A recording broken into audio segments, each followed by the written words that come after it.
I wanted to discuss a bit about the idea of sensitive information disclosures, or in general, just information disclosures. And these are situations where in an application or server or some sort of, thing that exists on the internet, we're able to disclose information from that service that tell us either sensitive details about a user, for instance, or sensitive data about a session, or sensitive data about the web application itself, or give us more information that we can expand our attack surface. So this is a really big step in not only information gathering, but actually exploiting systems in general. So I'm going to show you a few different examples, and I'm going to talk about a few different examples as well to give you a bit of a feel of what exactly happens with information disclosures and why they're a bad thing. Now, there's a huge variety of different types of information disclosures, and I'll try to talk through a couple of examples of each of the ones that I'm most familiar with, and that should hopefully give you a good idea of ones that are common sort of in the current environment or systems that exist.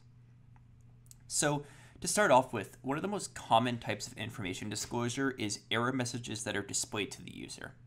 In general, when we have error messages, we should try to make sure that they are error messages that are controlled by us. So the way that we do this is using try-catch statements with custom messages that output information that is descriptive enough for the user to understand what happened, but not so descriptive as to reveal information to the user. To give you an example of this, I have a login page here, and when I input like a username and password, it would say your username or login is invalid. This would be a great example of a proper error message because it doesn't expose any real information. Now, if it exposed something by saying like the login doesn't exist, this would be an example of a very simple information disclosure. What that tells the attacker is it tells the attacker that the login that they're trying to attack isn't one that exists on the system, so then they can try a different login. They know it's not the password, it's just the login or username. Now, when we keep it more vague, it tells them one of the things that they entered was wrong, which means that they can't sort of understand if the user exists or not. So this is an example of something that could potentially have an information disclosure. We have to be very careful about error messages. Even further, if we leak an error message, for instance, this one has a SQL injection available in it. So if I put a single quote, for instance, you'll see we get this PHP warning outputted to the screen. When this happens, it's a problem for a lot of different reasons. First off, it exposes information about the SQL function that I'm using for the login. It exposes the location of the actual file, like the full server path. It exposes a little bit of information about like the location of this error itself. And as well, it exposes the fact that we have an error in the SQL query, which in turn tells us that a SQL injection is likely possible here. So this sort of information disclosure tells us information about the system in terms of how it's handling the SQL queries. In this instance here, it's telling us how we can attack the server in a little bit more detail, because now we know the single quote caused an error in the SQL handling, which in turn tells me that it's interpreting it as code, which in turn tells me that I can create a SQL injection type of scenario with it.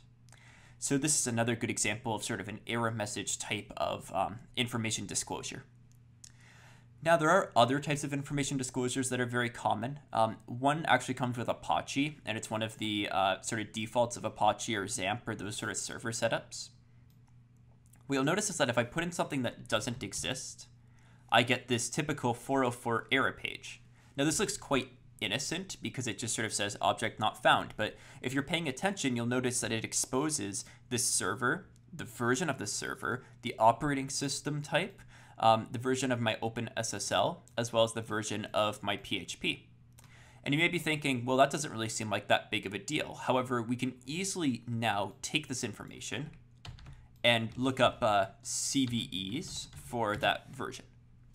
And from a site like CVE Details, you'll be able to see, okay, in 2019, there were all of these vulnerabilities that work for this specific version of Apache. So from here, I can just pick one that I want. So for instance, this here, I could try using to attack the system because I know the version of the system itself. So once I know the version, I can easily find attacks that could potentially work against that version number. So exposing the version number is extremely dangerous because it allows the attacker to know what they should be attacking. It tells them the version number, which is easy to sort of find these different CVEs for. So this is another example of an information disclosure. To solve this sort of problem, we can have like custom 404 error messages, and you can do that through like the configuration of the Apache server itself, and that's typically the preferred way to handle that rather than using these default ones. Now, one other common one that comes up is access to log files or configuration files that have sensitive information. You'll actually see this a lot. There's a lot of methods such as like Google dorking, for instance, where you can look up configuration files or log files, and oftentimes you can find ones that don't have the proper permissions on them that may expose a username or password or cookie or some piece of information that is important to keep anonymous or secure. An example that I have here is, so if I go to my localhost directory, I'm able to traverse my directory here, and you'll see that I have this conf folder, and then I created this config.txt, and you can see it has all the information about my username and password in database. So these types of configuration files can exist on your system. However, they shouldn't be accessible by an outside user. Otherwise, they're able to potentially find these and be able to disclose information about the actual system itself. So we want to make sure that any configuration files or logs are not readable by the users if they don't have to be. If they are readable by the users, they should not contain any sensitive information. This sort of information you see a lot. One of the most common places where you see this is if you, say, run an installer for an application itself. Sometimes that installer will have like an install log, and inside of that install log, sometimes they might be like database initialized with these parameters, and they might accidentally put the password in it, for instance. And that just means if someone breaks onto the computer, they can easily find that installation log and they can get all that detail from you. So we want to make sure that that sort of information isn't being exposed in our logs or configuration files. So then the other type of information disclosure that's very common and very dangerous is about like plain text transmissions and plain text storages of sensitive information. So as an example with this login page, you'll notice that we don't use HTTPS for it, of course. So if we use HTTPS, what happens is we create a secure socket between the server and the client. So it means that all the data transmitted between them will have encryption enabled on them, meaning that if someone sits in the middle of the two connections, they won't see any plain text information. They'll see encrypted packets, and we'll have to figure out how to decrypt those packets to get any valuable information. However, if we submit without HTTPS, which for this example we would be doing, when we send the packet from the client to the server, it would send in plain text, which means that the username and password would be exposed. In addition to this, when we send the password, in this case, I'm not sending the password with any sort of encryption or hashing applied to it. I would apply the hashing maybe server side.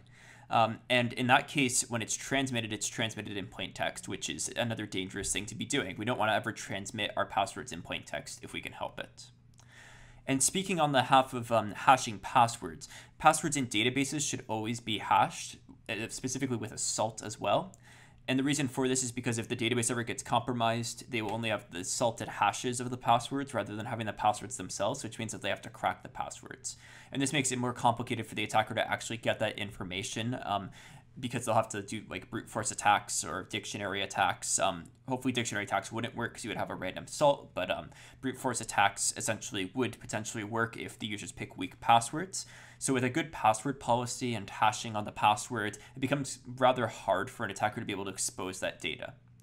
Now, there are things other than passwords that are important. Unique identifiers like, I don't know, driver's license numbers or SIN numbers, bank details, that sort of information can often be compromised. So we want to make sure that that information is sort of redacted or hidden in our database. So typically we'll obscure it in some sort of way, or we'll hash it or do something with it in order to allow us to not be able to store that just in plain text. So we want to be able to adequately protect that data as well. Now, speaking of sensitive data storage, another piece is when we have sensitive data inside of source code. Now, a lot of people think that, for instance, if you write like a Java application and you compile it, we think, well, nobody's going to be able to see the source code now because we've compiled it. There exists a lot of decompilers and reverse engineering programs that allow you to decompile code and turn it back into source code to read it. If we have passwords and usernames in plain text in that code, then somebody can just decode your binary just through like decompiling, and then they can just browse through it and search for the password. You'll actually see this very often with sort of like amateur keyloggers or that sort of thing. When people put up like those scam things for like games like, for instance, Fortnite, where they'll put up like a thing that will like generate the currency of the game, and you just type in your username and password and you click OK, and then it, gives you free money or something like that. With those sort of programs, you can often decompile them, and those people will put the email that it sends those credentials to in plain text, so you can actually see that information. So that's something that's very common, and you see it a lot, especially with people who aren't particularly skilled with programming. They often put their passwords in plain text in their source code because they think no one can get back to the source code once it's compiled, but they can. So keep that in mind. In addition, like even with PHP files, when we talked about like the Ghost Cat vulnerability, for instance, the Ghost Cat vulnerability allowed you to pull pages from an Apache server that were anything, right? So you could pull the PHP code and then in turn expose like configuration data and potentially expose username and passwords as well. So that's another thing that you want to look out for. Ideally, what you should be doing is having the person put in a password whenever they have to authenticate to a service, or it should be stored in maybe a third-party sort of way, or using some form of encryption, perhaps. There's a lot of different methods that you could do. I think typically what a lot of people do is they will encrypt the password, and then they'll store the key for that inside of the key store of the computer. And then whenever they need to access it, they use the key from the key store to decrypt the password, and then use that password to authenticate to the database or whatever they're authenticating to. I think that would typically be it. You'll also see things like API keys becoming more and more common, because if those get leaked, you can just revoke the API key and it's not as big of a deal. But there's a lot of different alternatives next to just using a password in plain text, so you just want to consider those as well. Now, there are a few other small ones that I'll discuss here briefly, just to give you a few more ideas of sensitive data disclosures. Things like timing-based attacks are actually common. Sometimes when you log in with a username and password, when you log in with an invalid username, it manages to check it faster than if you log in with a valid username. If you ever see something like that happening, you can actually time it and determine if a user exists based on how long it takes to authenticate. The reason being is because they might do like a query to begin with to check if the username exists, and then check the password only if the username exists. So you skip that second step, which means that the process completes faster, which means that you could do timing-based attacks. Another one that's become fairly relevant, especially right now, is revealing chain of command through email auto replies. So this one's a very different one from the ones that we've discussed so far. When people are out of office, they'll typically put an auto reply on their email. It'll say something like, I'm out of office right now. Please contact this person if you need something urgently. And what that essentially exposes to the attacker is now they see that somebody is covering for you, or someone is your superior. So then they can go to that person and be like, hi, I was talking with, this person, and they were going to give me this information. I'm wondering if you can help me with that. Since the other person's out of office, the other person's covering for them, it's a bit easier potentially to get that information out of the person who's covering, because they won't necessarily know that context. So you have to be very careful about the information that you're showing people. The final thing that I'll talk about here as well is the more classic versions of information disclosure, and those are being able to get access to data that you shouldn't be able to get access to. The most classic version of this is like SQL injections. If you can do a SQL injection, you can typically query other tables to get information, and when you can query other tables, you can disclose information that you shouldn't have been able to see before. So that's sort of like the classic information disclosure that allows you to grab information from another table. So to sort of summarize this, when we have any sort of information that is being provided by our application, we need to be very careful about it. If you ever have an instance where your application could potentially error, you should make sure, for one, that the default behavior is not used, that you are controlling every error message, and for two, that you're catching every error that could potentially happen and printing a message that is not the stack trace. Something that is written by you that does not expose any information about the application itself. Same goes for things like the Apache 404 page, for instance. Any of those responses, you should try to make them customized to your application so that they don't accidentally expose something that's of value. So that's something very important to note about those. In general, good programming practice of not having SQL injections, command injections, XXE, XSS, getting rid of those vulnerabilities so that we can't disclose information, making sure that you aren't revealing information through email auto replies or external facing processes. And that's the general idea of sensitive information disclosures. So it's always good to be careful of the information that you're displaying to people. if ever you need to print something to the screen or show the user something, you need to make sure that you are being careful of what you display. That's essentially the main theme here. So using these sort of ideas, you'll be able to better secure your application to hide information from the users and thus prevent attackers from being able to expand their attack surface or potentially compromise your applications.